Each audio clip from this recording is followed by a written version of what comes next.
Welcome, everyone, to today's Perfect Serve webinar, Protecting Your Practice from HIPAA Violations. My name is Heather Dorsett. I am the Director of Marketing for Perfect Serve, and I'll be your host for today's webinar. Thank you, everyone, for joining us. Before we get started, let's review the platform for today's webinar. In the middle of your browser, you'll see a box containing today's slides. They will advance automatically throughout the presentation. To the right of the slides is a Q&A box where you can submit a question at any time during the presentation today. We will address the questions during the Q&A portion at the end of the presentation. Below the Q&A box, you'll see a Twitter feed with highlights from today's presentation. Feel free to tweet commentary you find interesting using hashtag #PSWebcast. And finally, in the lower left-hand corner, you'll find a resource list containing a PDF of today's slides along with a few other helpful resources. In addition, today's webinar is being recorded for our friends and colleagues who are unable to join us, and we'll have a recording available after. As an audience member, you are in listen-only mode, so please do make use of that Q&A box to communicate with our speaker or with me today. We will have a few polls scattered throughout the webinar, and to submit your answers, simply type directly into the selections or an open text box located on the slide. And finally, at the end of the webinar, we ask that you complete a short survey and tell us what you thought of today's event. For those of you who may not know Perfect Serve, we provide healthcare's only comprehensive and secure communications and collaboration platform. We're used by 1 in 10 physicians in more than 200 hospitals and 25,000 practices and post-acute care providers. And specifically, Perfect Serve supports practices in several ways. We help you manage all office and clinical communications and can replace traditional answering services. We eliminate the human error inherent in answering services by routing calls and messages to the right provider at the right time in the way that provider wants to be contacted. We enable seamless call schedule management, and we enable care coordination across the continuum. This webinar series is a part of our ongoing promise to drive meaningful improvement in the care delivery process. And now it is my pleasure to introduce Kelly Ogle as today's speaker. Kelly holds Certified Healthcare OSHA Professional and Certified Medical Practice Manager certifications and brings over 10 years of experience in HIPAA training and consulting to help practices maintain compliance within their facilities and take corrective action to help reduce the risk of penalties before they even happen. She is Director of OSHA and HIPAA Services with Doctors Management, a practice management consulting organization. Kelly, I will turn it over to you. Well, thank you so much, Heather. I hope everybody's staying warm or cool, depending on where you're located. We're going to discuss some HIPAA stuff. We'll go over a couple of things, and we have a couple of stories that I want to tell you toward the end. Hopefully, you may have some stories for me or some questions that you want to ask me. No question is crazy enough. I get all kinds of crazy questions about HIPAA.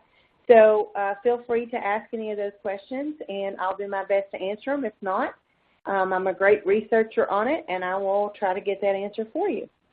So today we're talking about protecting your practice from HIPAA violations. With this on the agenda, we have, we'll talk about a little bit about the definitions and titles, not too much as to bore you. However, we will talk about personal identifiers, things that we need to worry about, because those are things that might get out there. You might not realize how easy they are to be recognized, somebody recognizing somebody else's personal information. And then we'll also, let me get back here. The privacy rule, notice of privacy practices, some patient rights information, your breach notification, security, and also enforcement. So we have a poll question here. We want to ask you, what is your greatest concern relative to HIPAA compliance within your practice? I'm going to give you a few minutes or a minute or so to answer this question. We'd like to know your comments so we can talk about that into greater detail. So go ahead, and I'll give you a few more seconds to do that, and then we will go on to the next slide and see what kind of results we do get from that.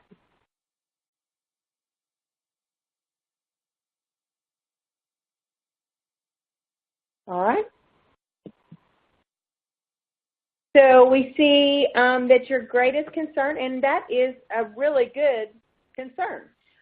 Staff training, that is a big thing.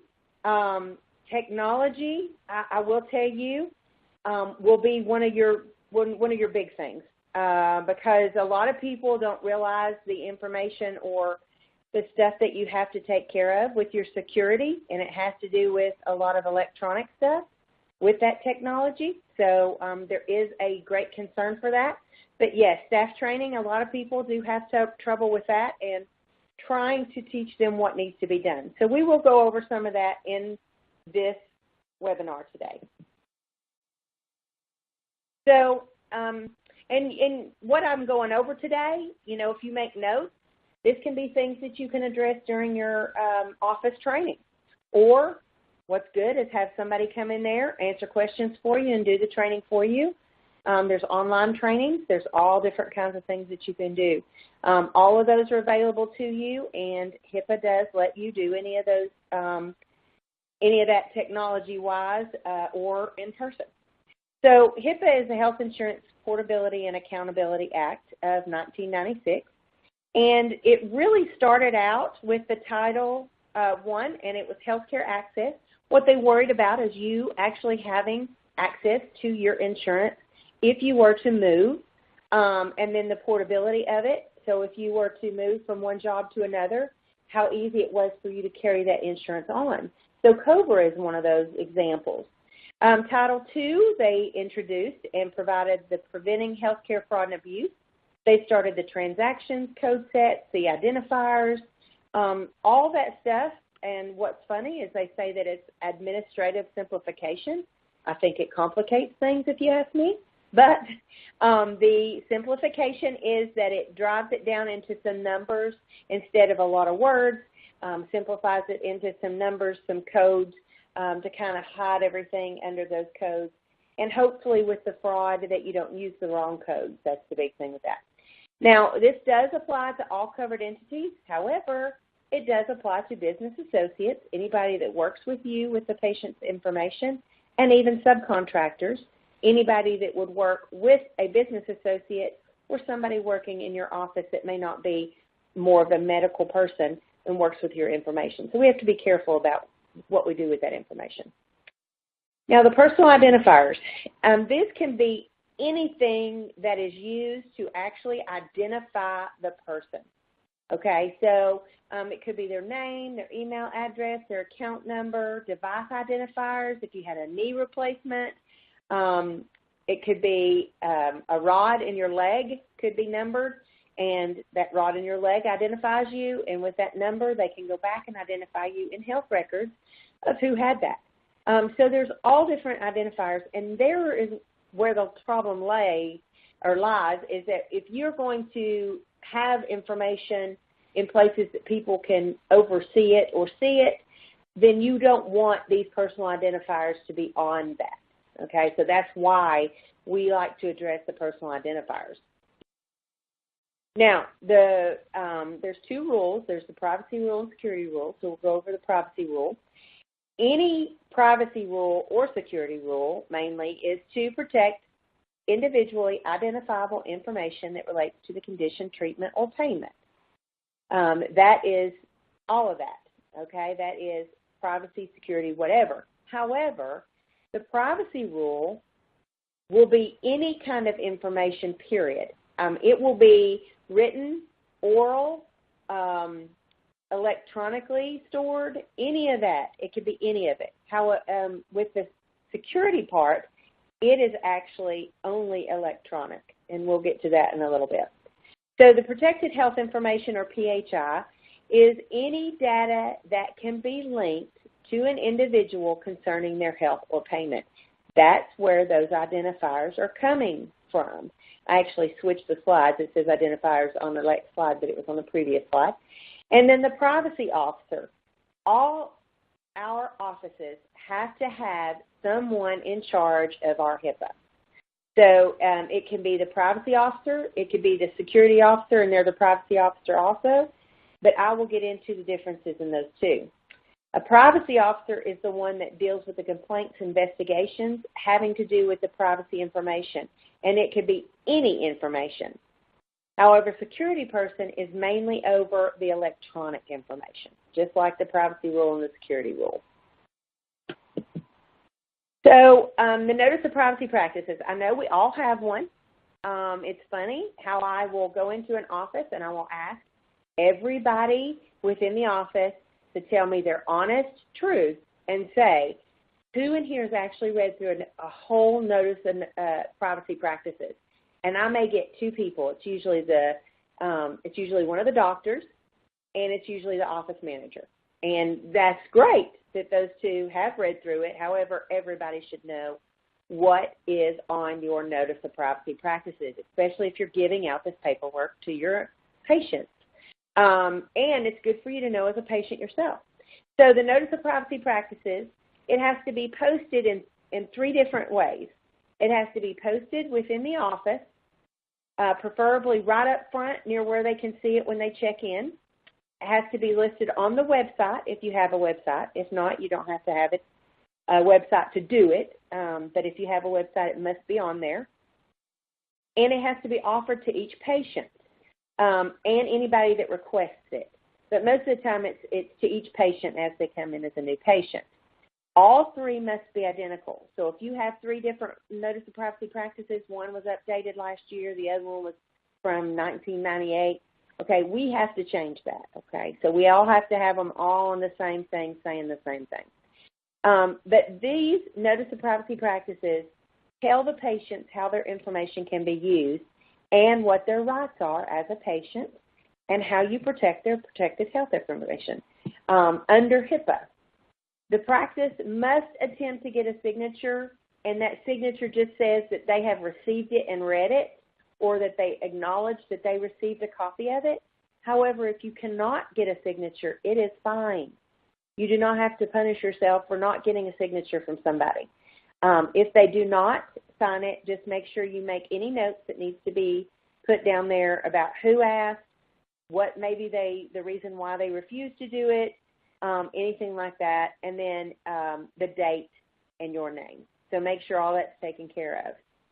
In an emergency, if you're getting a person in, they didn't fill out their Notice of Privacy Practices, don't fret. We can get them, or have you not given them one, it's okay, okay? See the patient, deal with that later. If you don't give it to them right away, you can give it to them later. It doesn't have to be given to them, exactly when they call on the phone. You can mail it to them if you want, scheduling the first appointment. Anything like that, they're not so picky about, as long as at some point you have provided them a Notice of Privacy Practices, or it was offered within your office somewhere, like on the website or posted in the office near the check-in area. So I will tell you this, though, is if there are stricter laws that you know about in your state, you must follow the state law over the federal law. That pertains to pretty much anything. That pertains to OSHA, HIPAA, anything else that might be going on. If the state says something, it's usually stricter, and you need to follow the stricter law. Now, the Notice of Privacy Practices, this is what it says. It says how their information can be used as far as treatment, payment, healthcare operations. The other reasons only if law is requiring it. And if you are going to use it for any other reasons, you have to obtain a patient signature.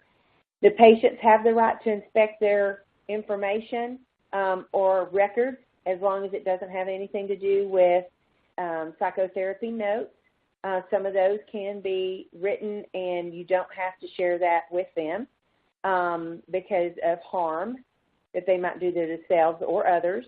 And then patients have the right to request amendments. The provider may override. And in this case, what they would do is they may say, okay, I need to change this, or I need to change, where this information's going or whatever. And maybe they gave you their parent's address or something. And you know for a fact that that address is not being used now or something. The provider can say, hey, we're going to keep your address as is right now until we can get confirmation on your address that you're giving us, or something like that. So that's just a quick example of what could be a reason why they request amendments and why you might refuse it. Patients have the right to request the accounting of disclosures up to 3 years back, so it just depends on how far back your electronic records go.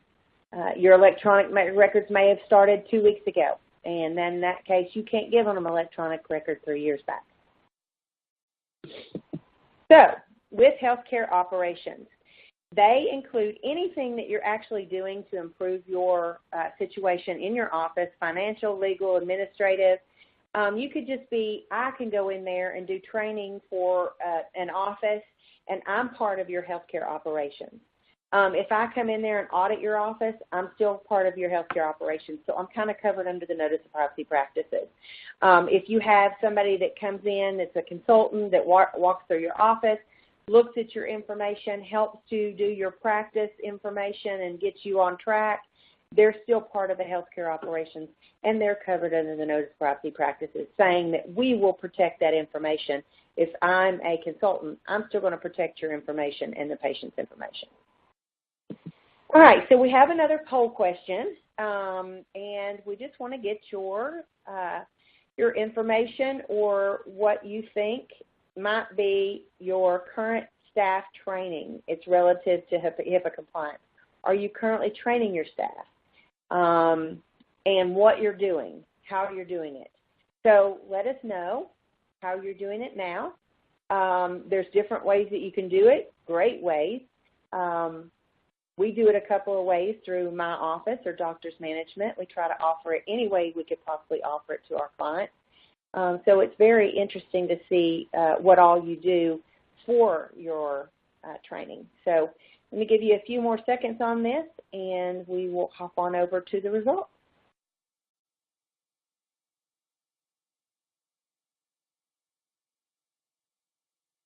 All right. So how are you currently training your staff? And it looks like computer-based modules. That's great. That's great. It's so much easier when you're using a computer-based that everybody can get their stuff in. It's very easy to get everybody in there and get them trained and not have to worry about getting everybody together in one group section. And even inter-office role play, awesome, awesome. So lunch and learn sessions, great, and mock audits, great, great, great. So this is very good information. It's great to see that you're training your staff and hopefully getting the value out of that training is great. Now the patient's rights, they have the right to restrict. They have the right to restrict the request the covered entity not disclose certain services. This is if they pay full out of pocket, and also to opt out any fundraising communications. They want a restriction. If they want a restriction, I had somebody just ask me the other day, they said, I was working with a new client, and they said, well, why would they refuse it? And I said, how long have you been working with patients? Because a patient might refuse for any reason and every reason. So we have to be prepared for that. We have to come up with the reasons why we do what we do and why the patients ask what they ask. So patients have the right to request any kind of confidential communications. So if they would rather be contacted by their work number and not their home number, great. They may change their email 20 times. They may change their phone number 20 times. Always keep up-to-date information, because if something does occur and you have to get rid of their records and you have to contact them, or there's been a large breach and you have to contact them and you don't have a proper number, it's very hard for you to get in contact with them. It's very difficult for you in the long run. Patients do have the right to lodge complaints. That's why we have a nice privacy person in your office. And they also have the right to contact Office of Civil Rights directly. Let's hope they come through you first. With privacy principles, professional judgment may override certain requests. And you'll know, I think that you will have a feeling, you'll know if you need to, I guess, refuse a request sometimes. You have that feeling in maybe somebody's coming and requesting their family's records, and you have a funny feeling about this person might be using drugs or abusing the patient or something like that, and you refuse to give them the record, even though they do have a right to the record. Being a family member and maybe a personal representative for the patient, you can refuse that if you need to, if you think that it could harm the patient in any way. A good thing to go by, what you do here, what you see here, what you hear here, when you leave here, let it stay here. That actually came out of Oak Ridge, Tennessee, where I live, close to, and all the wonderful nuclear plants, because they wanted to keep everything secret, and that's what we have to do with HIPAA. So covered entities may not sell electronic PHI without specific authorization. Privacy protections, they will continue 50 years beyond the end of life. So if my records are in a doctor's office and I die tomorrow, they have to keep my information private for 50 years after my death. Confidentiality agreement continues till the end of life, and that's the confidentiality agreements that you sign as an employee for your employer. And that says that anything that you see, do, or hear within the facility with the patient, you have to keep private. Signed authorizations. You know, I could probably go through this slide and let you know what the signed authorizations are. I would get a signed authorization for almost everything, except for, of course, treatment, payment, and healthcare operations that are normal day-to-day things. If you have any question about it, if you say, I'm not sure if I should get a signature, just get a signature. This is going to cover you in the long run. Yes, there are things you get signatures for. Yes, there are things that you don't have to get signatures for. However, if you want to be safe, I would make sure that you get all kinds of signatures for everything. This is like a law enforcement. If they call and they say, hey, I've got this lawsuit that's against so-and-so, and we're trying to find out if there's been neglect for this patient, for this elderly patient, we've got a case against them, we need this patient's records. Actually, those patients' records can go straight to the lawyer if it need be, okay? Now, if you want to request them to come in and sign for it or give you a paper, they can do that too, just so you can say, hey, I just want to make sure that I cover all my bases. Can I have something signed that says that you come and pick this up? You know, make sure you get that too. But marketing, releasing the PHI to the patient's employer, and research, any kind of research where the patient's information is not de-identified, you do have to have a signature by the patient. Doctor's excuses, so many people do this. They will send a doctor's excuse to or through a fax to the school and have never gotten an authorization. You have to have an authorization through that person to release any information. This includes doctor's excuses, okay? So we want to make sure, and even medication. So if I said, I go to school, I have some medication, and I'm going to use it, and they say, hey, you need to have a note for that, I can't call school and say, hey, can you send me a note over here for my medication? They can take that, but they need a signed authorization. You have to sign something, send it back to them to let them know that it is okay. Medications, also photos. Make sure that if you are posting photos, getting photos of people to put in certain books, to go, you know, talk about the services that they've had done, make sure you get some signatures, okay? Even if you have to go back and some of the times, maybe a few years before, you didn't realize that, you want to get some signatures from some patients, make sure you get yourself covered. Access to records. All patients have the right to access their records. If they ask for a copy of their records, you have to give it within 30 days of the request.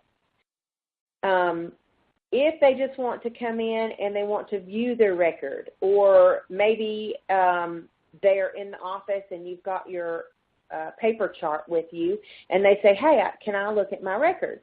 And they have the right to look at their records. However, you want to supervise them, okay? For one thing, they could take something out of their record, change something in their record, so make sure that you stay with them. And if they want a copy of it, give them a copy. In electronic format, if you have the option to provide that through electronic format, sometimes you don't. And this says, and the covered entity has EMRs, or electronic medical records. And then you can charge for copies. Each state provides you a per copy fee. And so when you see that per copy fee, you can charge it. Like Tennessee, I think, is $1 per copy, but I think it tops out at $20. So that may be the most you can pay for a copy of your chart.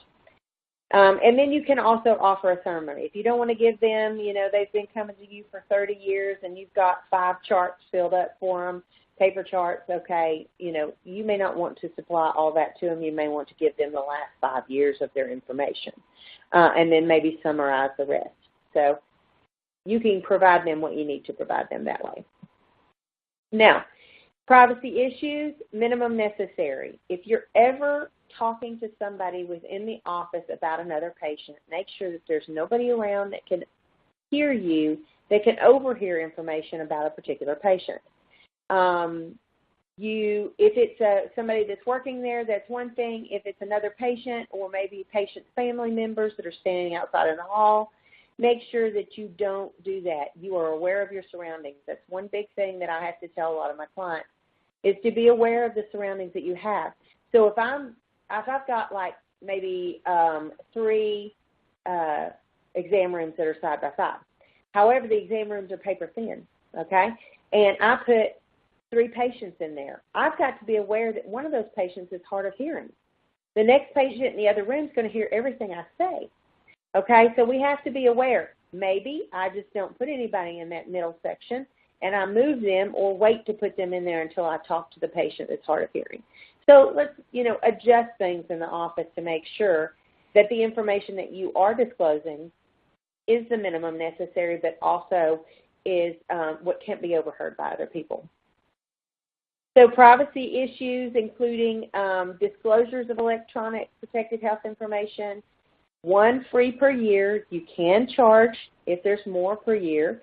This includes treatment, payment, healthcare operations in the EMR, disclosures for legal or government purposes. This could be workers' comp issues too. Goes back no more than 3 years for the EMR. Personal representative. This can be a lot of people. This could be patient, parent, guardian, durable power of attorney, even minors. The parents may be the personal representative, or some state laws will say a minor may be an adult depending on what age they are. I think there's one state that even says that a minor could be considered adult at age 15 depending on what their situation is. So it all depends on that and your state laws. The provider may make decisions based on the professional opinion to determine who should have the access to the PHI. Just like I was saying, if it was somebody you kind of had a question about, you didn't want to give the patient's information to that person, you may consider refusing that, getting a signature from the patient to back up that the patient really wanted them to have it so that there's no legal issues. Business associates. We do have business associates that we work with as a covered entity, and those business associates kind of take care of some of the information for us on our behalf. This could be an attorney, consultant, clearinghouse, billing company, even a shredder company is a business associate. Your IT company is a business associate. And this is how I like to explain it, because it can get confusing. A covered entity is the person that takes care of the patient, okay? A covered entity can be a lab even, because a lab person takes care of the patient. Then you go down to the business associates. Business associates are not necessarily going to be somebody that's a medical person, but they will take care of the medical information that the covered entity will have. So they come in contact directly with some medical information that you may need to worry about. And the business associate agreement is essentially the confidentiality contract that an employee signs. It has a little bit more writing in it. However, it does say any of this information that you see while doing your job with us, you have to protect that information. So covered entities, they can have the business associates. They have to have the business associate agreements. And as a business associate, they are held to the same privacy and security standards, which means that anything should happen, the business associate can get in just as much trouble as a covered entity can. Okay? So we have to keep that in mind when we do have covered business associates that work with us. Now, with breach notification, excuse me, notification of a breach. There are certain breaches that actually are accidental disclosures that occur within the facility, or maybe somebody picked up a piece of somebody's record that fell out of a paper chart, and it was a patient, and they returned it to the front desk. That's still a breach. However, it is not one of those breaches that you have to be concerned about, but you do have to look at the fact, would it affect the patient? What kind of information was on it? Could they have taken the person's Social Security number and wrote it down before they handed back the page? Yes, maybe. Did it have it on there? You know, and so there are things that you have to look at that. If they just picked up a thing that said this patient was excused from our office on this date, and it was a page, they're not going to worry too much about that, okay? So it depends on the actual information that was seen, okay? Unsecured protected health information is anything that's been rendered unusable. So anytime that you take those, what I was telling you about those identifiers off of there, if you take all those identifiers off of there, but you're telling them every surgery I had in every hospital, but it doesn't link to me in any way, okay, then it's not protected health information. As long as they can't come back and figure out who it was that information was based on, okay? If you can, it is a breach, and you have to look at how serious a breach it was.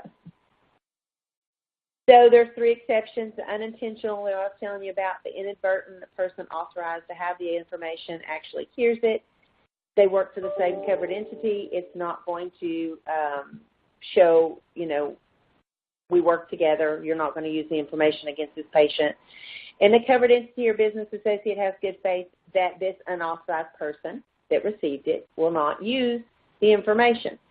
So, for example, if I accidentally sent my information to a physician's office that I was supposed to send to another physician's office, and this other physician's office, the first one that I sent it to, did not know me whatsoever, but they have all my, you know, patient information, I know that this covered entity is not going to use that information against me.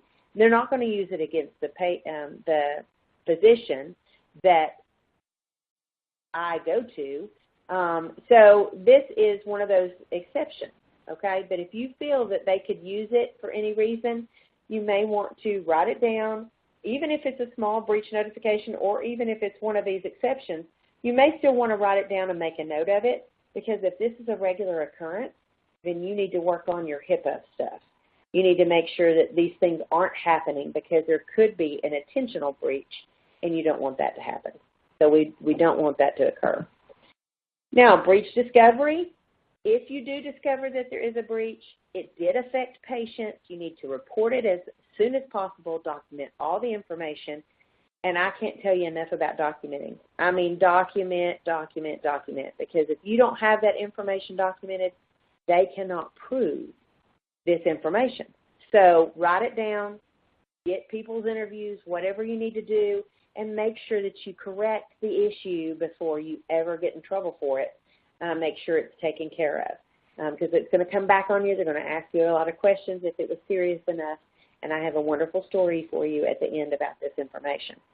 Okay, so report to the privacy security officer, and then you'll investigate that person that you have. We'll investigate, notify any affected individuals. They'll actually report to the media or the Health and Human Services if you have to, and then implement corrective actions including disciplinary actions if necessary. This is one thing that they actually, Health and Human Services or Office of Civil Rights actually likes to see, is that you are actually taking initiative as an employer to discipline those that don't do what they're supposed to do, especially if it could hinder patient information or the privacy of patients. Oh, I skipped one. Sorry about that. So the confidentiality non-disclosure agreement, I usually tell my clients to have anybody that they feel could have access to their patient information within their office. So if you have paper charts within your office still and you're not using the EMR, then I would have your housekeeping staff sign a confidentiality agreement. That doesn't mean if they're in there cleaning and you're not there that they're not looking through charts, okay? So this way you're covering yourself. You have them sign that. They know that the information is private. If they let that stuff out there or if they take any of that information, yeah, you're probably still going to get in trouble. However, you are going to get in less trouble because you've tried to make sure that they understand that the information that they may see is private and should not be shared. So making sure that everybody signs one of those agreements that you feel may have contact with your patient information. So we were talking about earlier with the security and privacy kind of overlapping. Same reason that you do both of them. You're protecting the patient information. However, the security is only the electronic so far. And then the privacy is everything. Everything out there that has to do with protected health information. All right. So the purpose of the security rule. This is maintain the integrity of the medical records, ensure the availability of the PHI, and also to protect patient confidentiality. The paper and oral may be addressed later. They may decide to put that in there. Hopefully don't make a lot of changes.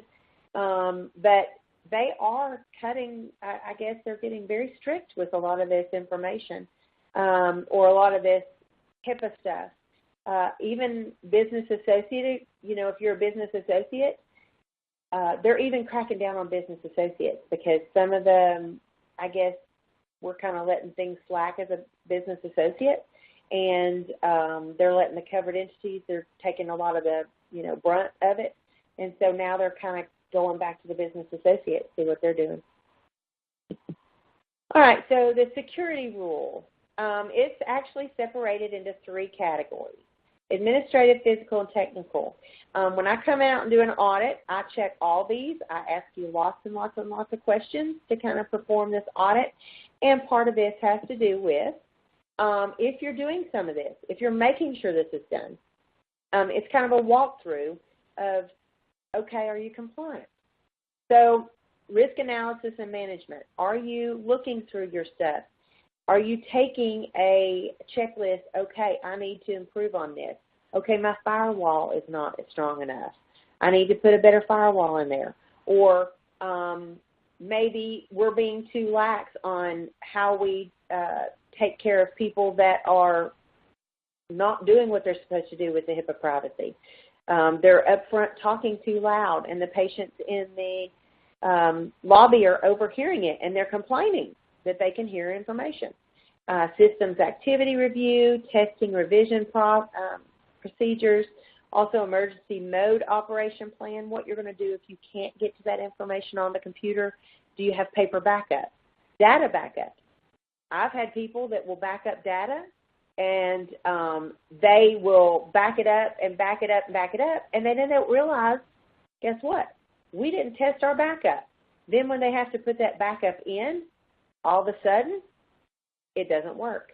It didn't get backed up. For some reason, the disk didn't take it. Login monitoring, protection for malicious software, security reminders, access authorization.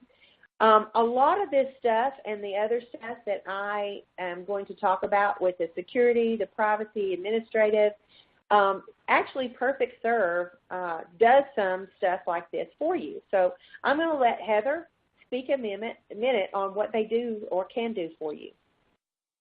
Sure. Thanks, Kelly. And at Perfect Serve, it's relevant to Kelly's list here on administrative safeguards. We often hear concerns about EPHI relative to texting. And we know that texting back and forth between care providers is happening at most organizations. It's becoming a common mode of communication in patient care. But keeping that EPHI secure needs to stay top of mind to mitigate any violations. And that's why Perfect Serve is a secure platform that allows you to send messages, make calls, even send attachments. And it's all secure. It's in a secure environment that does meet HIPAA and high-tech standards.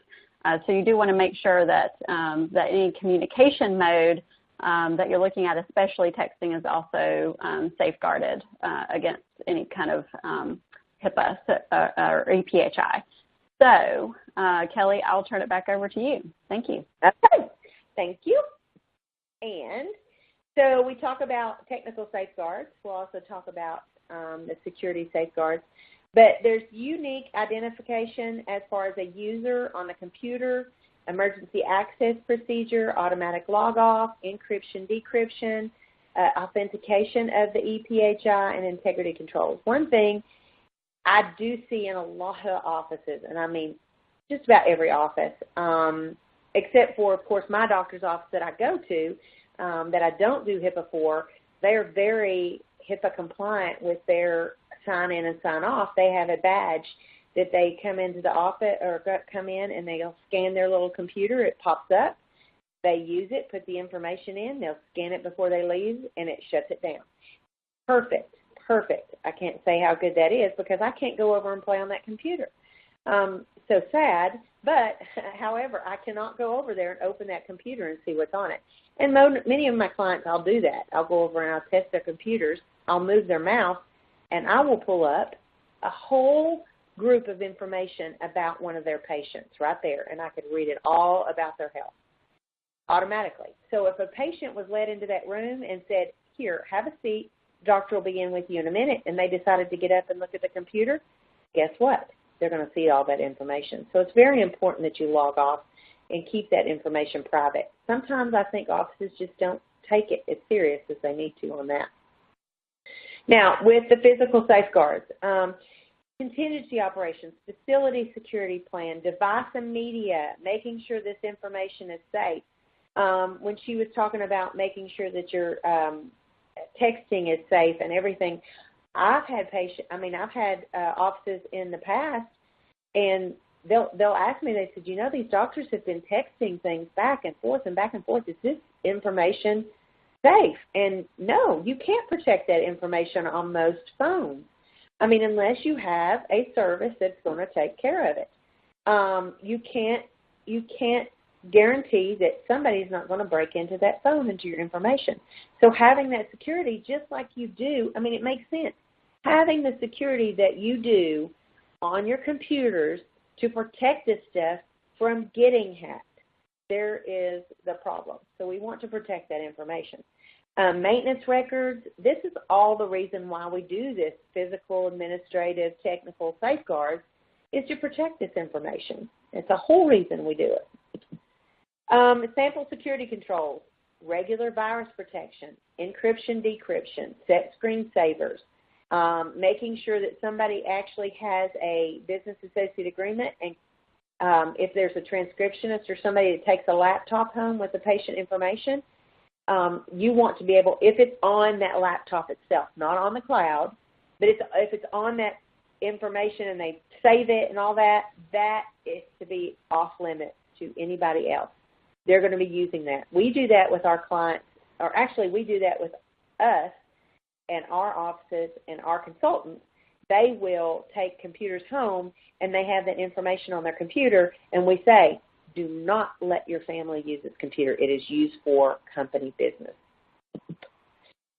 Termination process, making sure that you go through a list and making sure you remove them from the passwords, retrieve office keys, if you have to change locks, access codes, block them from the workstations, position the computer monitors where the patients can't read them, or getting one of those privacy screens.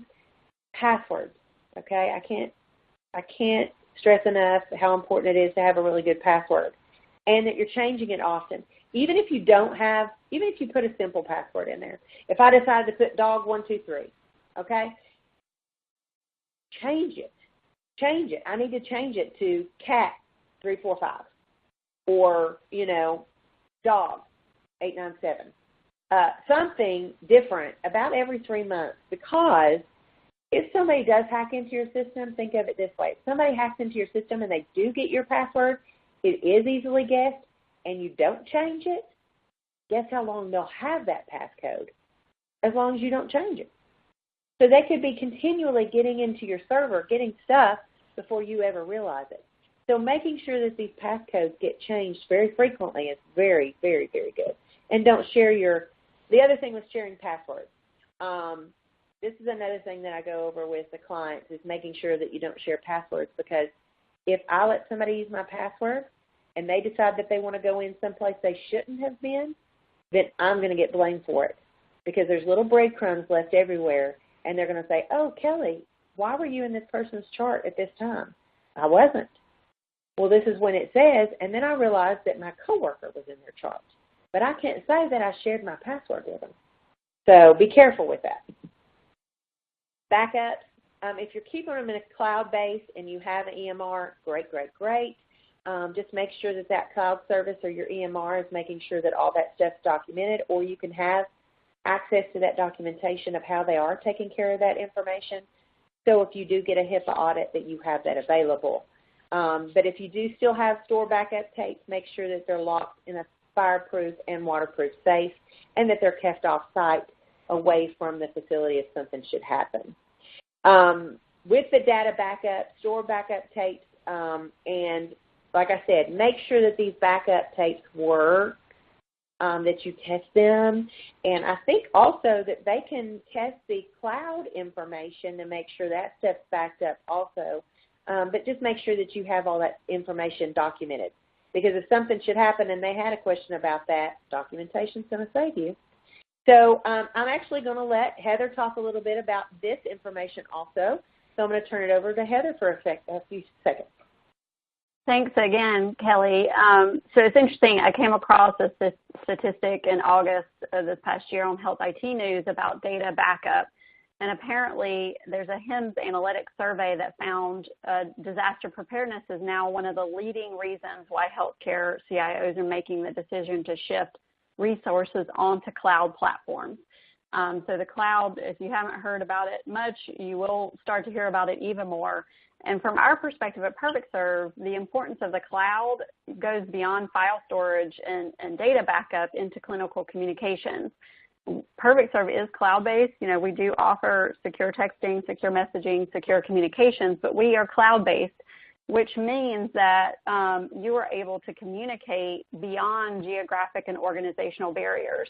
You can connect and communicate with provider colleagues and other care team members no matter their location. So if you're in your practice and you need to communicate with folks in a hospital setting or at a skilled nursing facility or some other setting, you can do that very easily with PerfectServe to coordinate patient care across the continuum.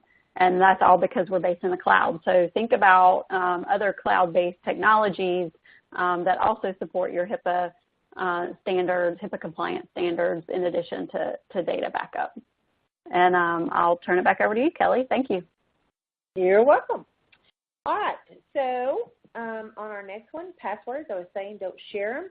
Change at least every 6 months, if not more often. At least 7 positions, random letters, numbers, not easily guessed. You could do supercalifragilisticexpialidocious if you really want to. But something that's harder guessed is much better. I know that you're going to have harder time to remember it. But you don't have to necessarily change it too much. You could put 5 or 6 different letters in there. A lot of times people will put a phrase of words, like my dog has fleas, and that's very hard to guess, or my husband has fleas. You could put any of that, but as long as you've got a string of words, that's going to help you a lot. Oh, I think I skipped one. Okay, so technology considerations. Being careful with this. She was talking about texting, patient information, also remote access. Be very, very, very careful. I see it a lot of times. Sometimes offices just have to draw a line and say, okay, no, we cannot do any social media posting. This cannot, and I will actually kind of play towards the employee part on here. If you are an employee, just don't post it. Don't try to get away with it. Don't forget that you can't post it, because you can lose your job over this. Don't post. I'll just give you a quick example. If somebody posted something about their patient being in the office, a famous patient being in the office, you just can't do it. You can't, because somebody else in the office told on them, and it's going to happen. And I don't want you to lose your job. So just be very smart about it, and make sure that you are taking the precautions you need. Some reminders, minimum necessary. Keep your information to yourself and not around unauthorized people. Software, do not bring software from home. Things can be very careful with that, because it can infect your hardware if you bring something in there. Same thing with downloading programs from the internet, email attachments. If you have any questions, send that over to your IT person. Let them look at it. Making sure that hardware and software is treated like it needs to be treated, that it's very important, because it keeps all that information for you and keeps it private. And also electronic lock between the reception and clinical area is going to keep people from wandering back there. That's another thing I catch people on too, is leaving the door open, and they can just walk on back and do whatever they want. I did that with one of my clients' offices. Before they ever noticed me, I was back there for about 10 minutes. Also, we have enforcement. If they're going to come out and look at your office, it's very important that you know they can come out at any time. They don't have to have a reason. Most of the time they will have a reason, because there's too many of us that they can come out to find out or come to see. So it's very important that you do realize, though, if they decided to come out, or if you got a complaint and they said, hey, this is a good idea, we'll just go out and check them. Make sure that that it's the mandatory that you know that if somebody's complaining on you, you be ready. And I'll get to those at the end.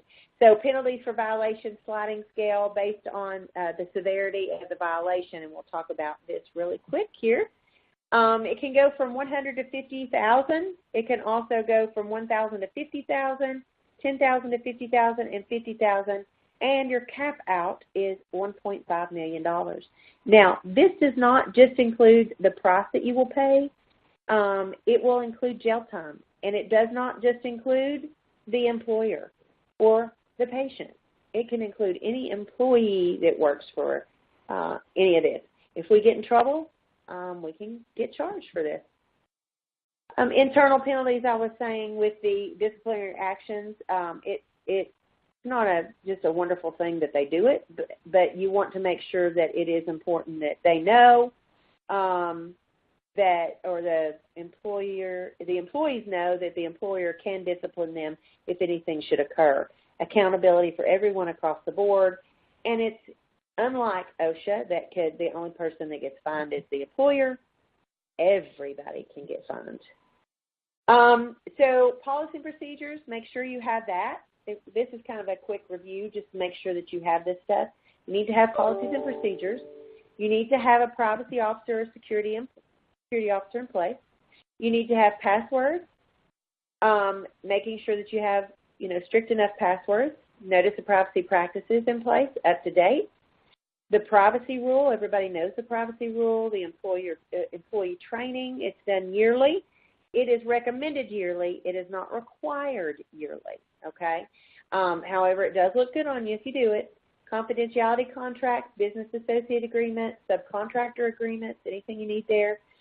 A confidentiality plan, that's what you're going to do if anything should happen to your information, you can't get in contact with it. For example, if your cloud shut down and you couldn't get to your cloud, you got to have paper backup, and you got to tell them how you're going to do that. Encryption, decryption, virus protection, a firewall, making sure that's all getting updated. Also, access limitations for employees. I shouldn't be able to go in there and look at all the financial information about our patient or the financial information about other stuff or their billing information because I don't work in the billing part of it, okay? So accessing or limiting that access is very important also. So that keeps people from getting in there and getting information they shouldn't have. Records monitoring, making sure that you make sure that people are doing what they're supposed to do and not in places they shouldn't be. Records monitoring, backup, breach response, auditing, risk assessment. These are all very, very important. We're actually going to skip this poll question here. I apologize. We want to be able to give you some information here and actually want to give you the availability to ask questions. So quick case studies. Let me tell you this really quick. An orthopedic practice in Georgia that I've worked with, they had a breach of 100. I think my number keeps going up every time I talk about this, but I'm going to do a low number today. 125, 26,000 charts, and they were electronic charts, and the person that got into it was somebody that was called the Dark Overlord. They broke into them through a third-party vendor.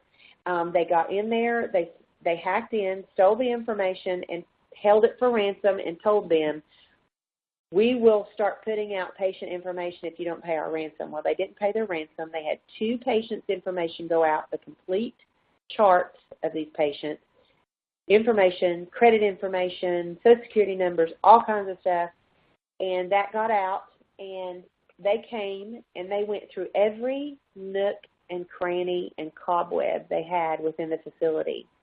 And this took days. They checked their passwords, everything that I mentioned today, passwords, encryption, decryption, emails, how often people are accessing information, how often, and they did it all. I don't even know what the fines are going to be for this practice. They haven't even found out yet. However, we don't want this information to go on or this information to do that to you all. So one of their big things was their security, making sure that their security was good in all their electronic stuff, and they weren't, like their passwords weren't safe enough. They went in there and figured out at least half of the people that worked there had very simple passwords. They guessed them. So in the dentist office in Nashville, we had the office manager who was the husband of the dentist, which is the female, and then they had two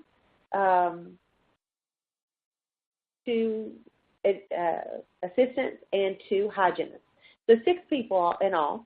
And what happened is one night she goes in to close out everything, turn out all the equipment, everything. She goes in to turn off this computer and realizes somebody's email's up and reads the email, and it's about her patient, and it's about her patient information. She found out that the assistants and the hygienists were all working together, making money, selling the patient information that they had there at their office to another doctor. And so in that case, there was nothing she could do because I thought about this later. I said, why didn't you turn them in? And she couldn't do anything because she would have gotten a lot of trouble because she wasn't protecting the information like she should. So for all you employers out there, she had to pay unemployment benefits to these people while they were off work, and she should have had to fine them or get them in trouble. One quick thing about the orthopedic office in Texas, it was the one that I was saying that a famous person came in. The medical office person saw that this person was famous and didn't know they were in there until they opened the door, saw them, screamed their name out. Everybody in the office now knows. Then she went immediately and posted it on Facebook. She immediately got in trouble. Okay? So do not take this stuff lightly. Be very serious with all this and how you need to protect your information. So if you have any questions, I did see that a lot of you do have some questions that I can get to. I hope to answer those. And then I'm going to pass it on to Heather and Wendy and let them complete the information for you. Thanks, Kelly. Wonderful, really educational information today. We are out of time for today, and I do see there's probably about 10 or 11 questions in here. in the Q&A box, some around clarification on consent forms and things like that. So what we'll do, since we're out of time today, is get these out to you in writing. So we'll work with Kelly to get answers out to you as quickly as possible. Thank you for all of those questions. We're going to go ahead and wrap up today. As I mentioned, we are dedicated at Perfect Serve to supporting improvement in care delivery. We've got a couple more webinars coming up here in February and March. So take a look at those. You can register for those on the webinar platform using the link. And I think we're going to wrap up with a poll question, or Wendy may have already pushed that out. About getting more information on securing your clinical communications. So finally, thank you, Kelly Ogle, for an amazing and educational presentation, and thanks to our audience for joining us. That does conclude our webinar today. Please take a moment to complete a short survey and tell us how we did, and have a great afternoon. Thank you.